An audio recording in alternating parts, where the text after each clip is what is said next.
Hey guys, welcome to the first episode of the Concept Guy. I am Astro and today we are going to start introduction to the set theory. बहुत प्यारा concept है ये class 11th का maths का first chapter है and ये concept मैं कहूँगा कि बहुत इजी है और बहुत ज़्यादा इंपॉर्टेंट है क्योंकि इस कंसेप्ट से रिलेटेड हमारे आगे 11 12th के अंदर मैथ्स के अंदर हजारों कंसेप्ट लिंक होंगे। तो सेट थ्योरी के कंसेप्ट को हम ध्यान से पढ़ेंगे। बहुत इजी सा कंसेप्ट है, बहुत प्यारा सा कंसेप्ट है। तो आइए फोड़ डालते हैं। तो सबसे पहले स्टार्ट करते हैं। What is set? हम सेट के बारे में पढ़ रहे हैं तो हमें सबसे पहले जानना होगा कि सेट क्या है। तो हम डिफाइन करेंगे सेट को। A set is a collection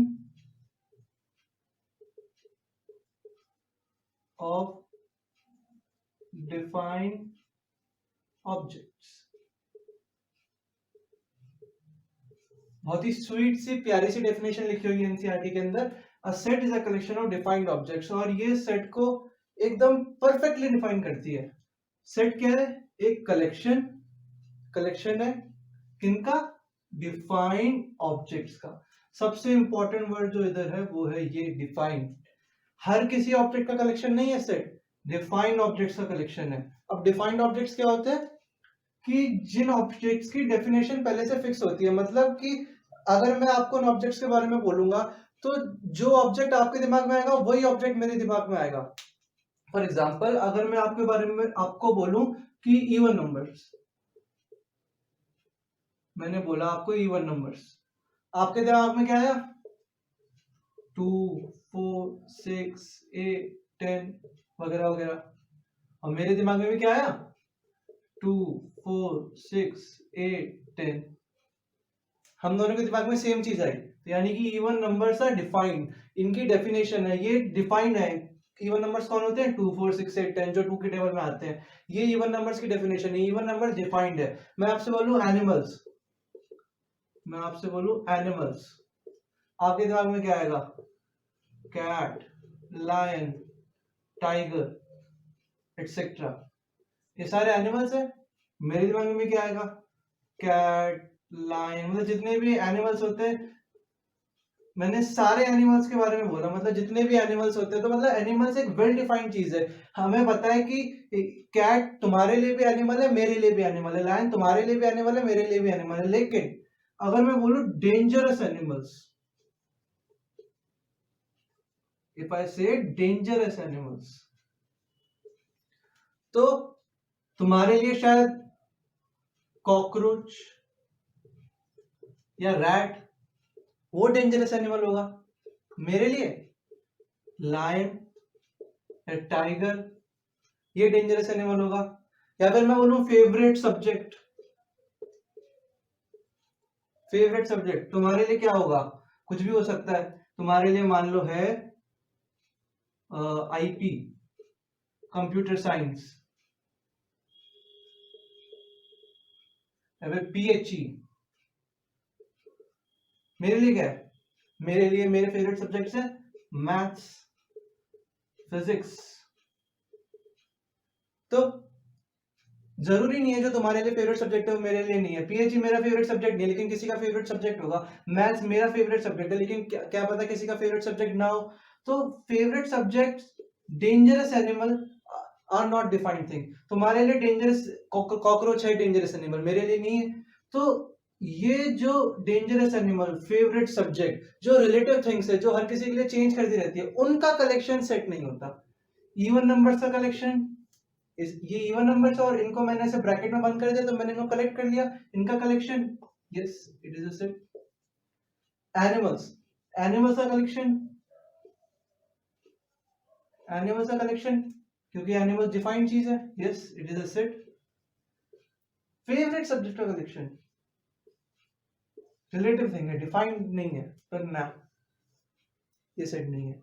ऐसे डेंजरस एनिमल्स रिलेटिव चीज है, डिफाइंड नहीं है। तो नहीं, तो हमने क्या समझा? Set is a collection of defined objects. Collection है लेकिन किनका? डिफाइंड ऑब्जेक्ट्स का। इंग्लिश के अल्फाबेट्स, अल्फाबेट्स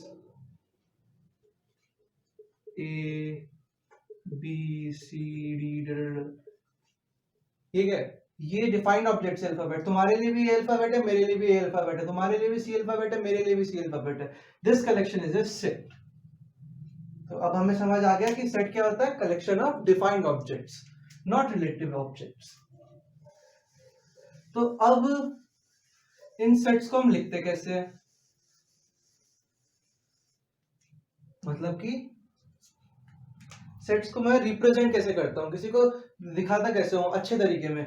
वही बात है, अगर जैसे मुझे ये इस इक्वल्स टू साइन की जगह मुझे कभी लिखना पड़े इज इक्वल टू, कितना बड़ा है, इसकी जगह मैं बस ये लिखता हूँ, इजी रिप्रेजेंटेशन, सबको समझ आ जाता है, इतना मुझे मेहनत नहीं करनी पड़ती।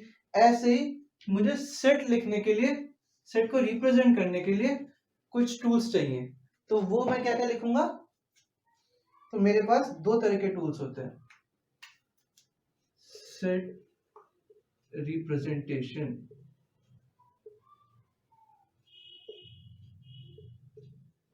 सेट रिप्रेजेंटेशन मेरे पास दो टाइप की होती है।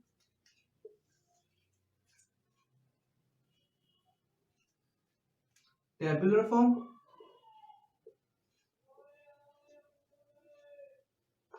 दूसरा सेट बिल्डर फॉर्म।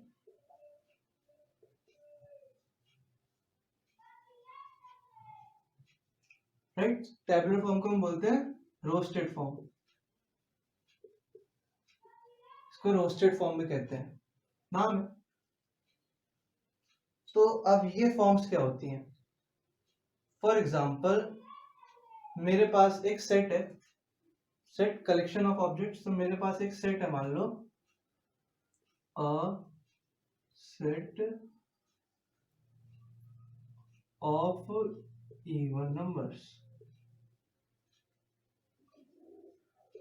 मेरे पास है एक इवन नंबर्स का सेट। तो अब इस इवन नंबर के सेट्स में कौन कौन से एलिमेंट है, 2 4 6 8 10 12 14, ऐसे इनफाइनाइट तक एलिमेंट्स है। तो अब मैं चलो सेट को और चेंज कर देते हैं, मेरे पास एक सेट है, set of even numbers less than 12, मेरे पास एक सेट है इवन नंबर्स का जो 12 से कम है, मतलब वो इवन नंबर जो 12 से कम है। तो क्या क्या इवन नंबर्स होंगे, 2 4 6 8 10। तो अब टेबुलर फॉर्म या रोस्टेड फॉर्म का मतलब क्या होता है कि जो इस सेट के एलिमेंट्स हैं, इस सेट को मैं मान लूं ए, तो जो इस सेट के एलिमेंट्स हैं उन सेट को मैं सीधा टेबल के फॉर्म में रिप्रेजेंट कर दूं, या फिर उनको सीधा लिस्ट कर दूं। जैसे कि इसके एलिमेंट्स क्या है, 2 4 6 8 10, तो इसको मैं सीधा लिख दूं, set A is curly brackets के अंदर 2 4 6 8 10, 2 4 6 8 10 उसके एलिमेंट्स है, और ये कर्ली ब्रैकेट बता रहा है कि मैंने इनको कलेक्ट कर लिया। तो this form is called tabular form और रोस्टेड फॉर्म।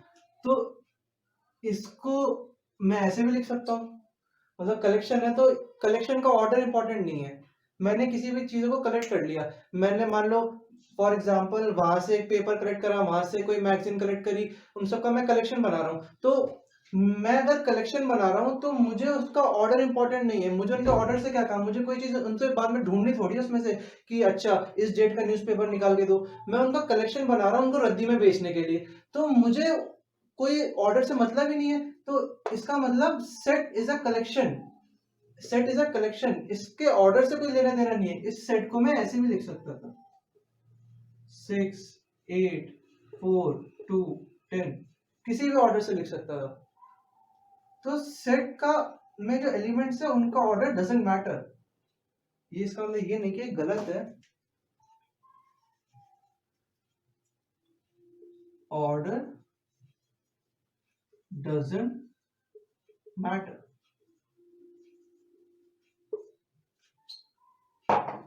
और ऐसे ही मान लो सेट के अंदर कोई भी एलिमेंट मैं रिपीट नहीं करता, जैसे फॉर एग्जांपल मेरे पास एक वर्ड है, फॉर एग्जांपल एक वर्ड है मेरे पास स्कूल, राइट। अब मैं एक सेट डिफाइन करता हूं, इस set of collection of letters in word school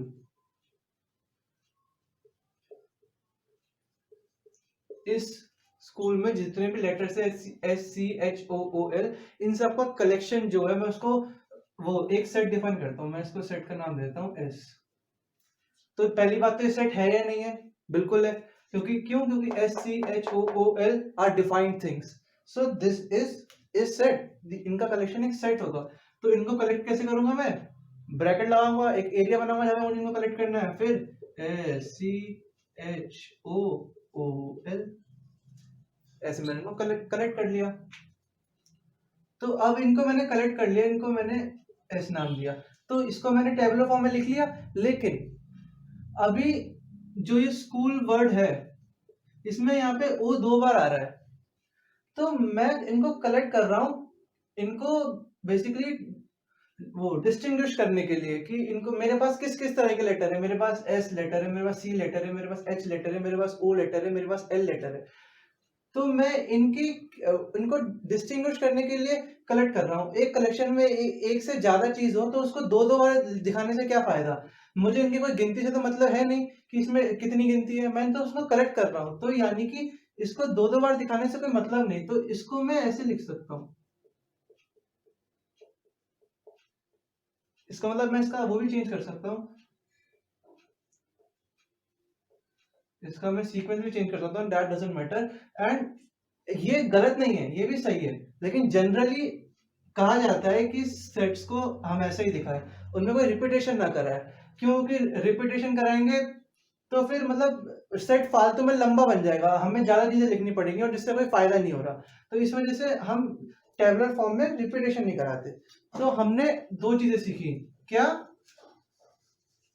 कि हम जब सेट को लिखते हैं टेबुलर फॉर्म में तो एक तो ऑर्डर डजंट मैटर, और दूसरी चीज इसके जो पॉइंट्स होंगे, order doesn't matter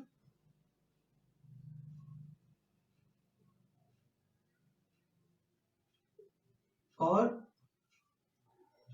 we avoid repetitions. हम रिपीटेशंस को अवॉइड करते हैं, हम रिपीटेशंस नहीं करते। हम जो एक दो चीज वो दो बार है तो उसको एक ही बार लिखेंगे। तो ये तो होती है टेबुलर फॉर्म या रोस्टेड फॉर्म। अब हम जाएंगे सेट बिल्डर फॉर्म में। सेट बिल्डर फॉर्म क्या होती है कि हमें अब इसको सेट को स्क्रैच से बिल्ड करना है। कैसे? मेरे पास ए था, set of even numbers less than 12। तो या तो मैं इतना बड़ा लिखूं 2 4 6 8 10, मान लो यहाँ पे अगर 1 1 1 1 1 1 2 होता, मान लो इतना बड़ा नंबर होता, तो मैं 2 4 6 8 10 12 14 16 ऐसे करता कर करके 1 1 1 1 1 1 0 तक जाना पड़ता। कितने सारे इवन नंबर हो जाते, कितने सारे मेरे पास सेट में एलिमेंट हो जाते, कितना मुश्किल होता लिखना।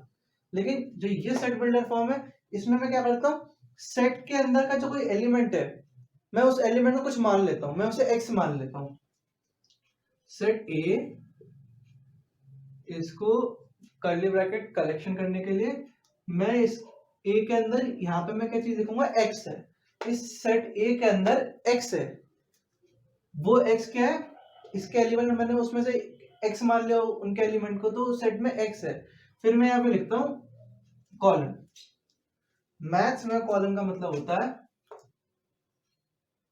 सच दैट, जब हम किसी चीज को डिफाइन करते हैं, जैसे मैं डिफाइन करूंगा x, मैंने यहां तो लिख तो दिया x, तो मुझे बताना पड़ेगा ना x क्या है, तो मैं बोलूंगा x इज सच दैट कि जो भी आगे उसकी डेफिनेशन है। तो ये जो कॉलन है, मैं ये फालतू में x इज सच दैट मैं लिखूं सच, मैंने इसको एक साइन दे दिया कॉलन, मैं बस यहाँ पे कॉलन लिखता हूं। तो मैं क्या लिखता हूं, x, कॉलन को रीड करते हैं such that, x such that x is an even number. मैंने डिफाइन करा x एक इवन नंबर है, कॉमा, और भी रिस्ट्रिक्शन है उस पे, x इज लेस देन 1 1 1 1 1 1 2। ये मैंने सेट को लिख दिया।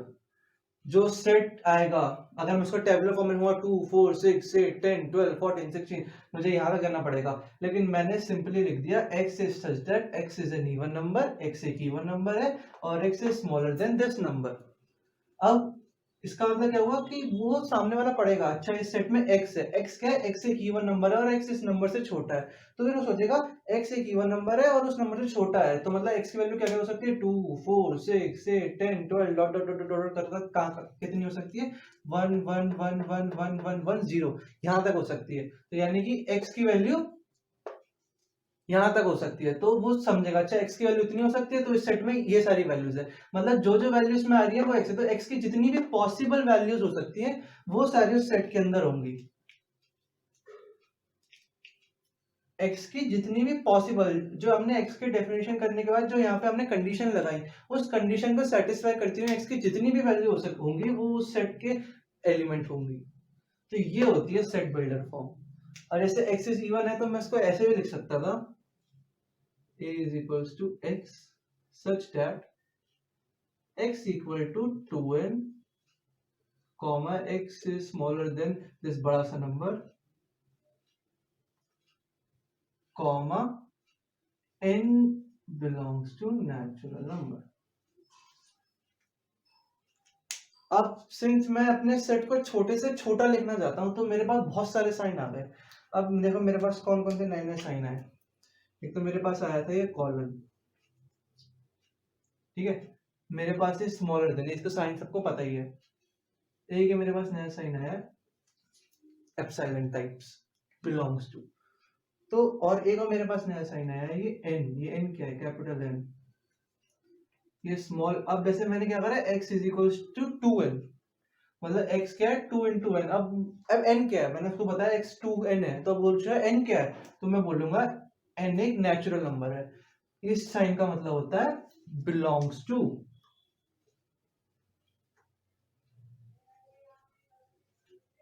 इस साइन का मतलब होता है बिलोंग्स टू। और ये जो कैपिटल N है ये एक मैथ सेट थ्योरी में एक कीवर्ड है, मतलब जो कैपिटल N है वो डिफाइन है कि capital N is A set of natural numbers.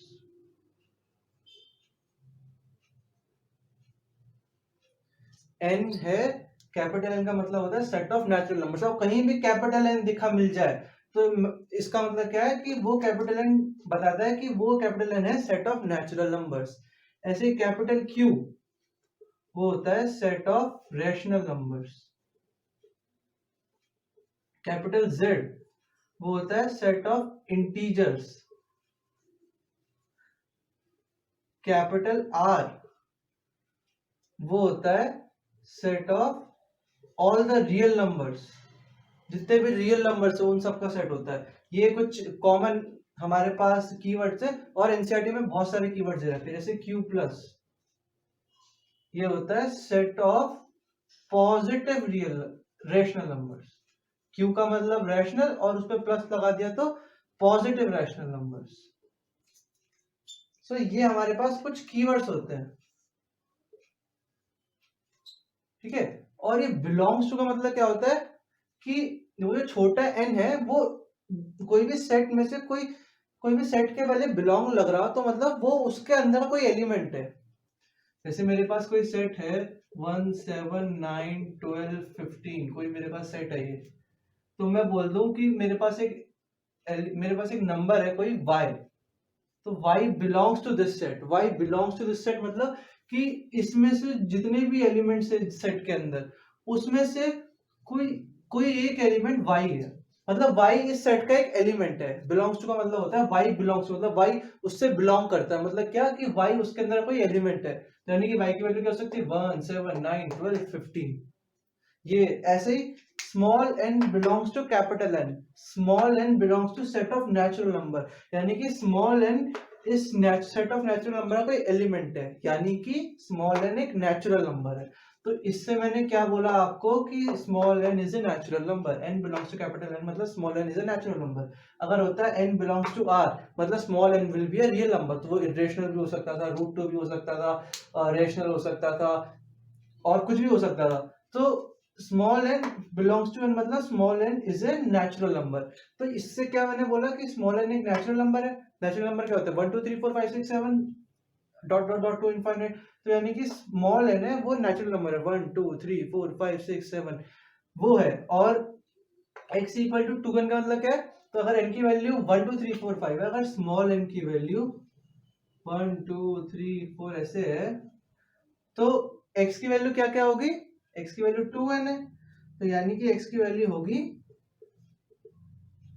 2 into 1 2 2 2 जा 4 2 3 जा 6 2 4 जा 8 2 5 जा 10 2 6 जा 12 ऐसे। तो मैंने क्या कर दिया?